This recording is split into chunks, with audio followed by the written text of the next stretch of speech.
How to verify your Gmail account with phone number. First, open the Gmail app and tap your profile picture in the top right corner. Next, select Manage your Google account to open your account settings. Now, tap Personal Info, then select Phone. Under the Recovery Phone section, tap Add Now. Now, enter your phone number carefully and follow the on-screen instructions. Google may send a verification code to your phone. Enter the code when prompted to confirm that the number belongs to you.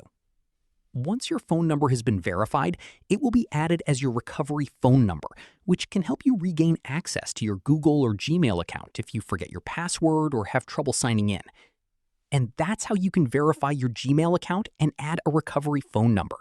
If you found this tutorial helpful, give this video a thumbs up, subscribe to the channel. Thanks for watching.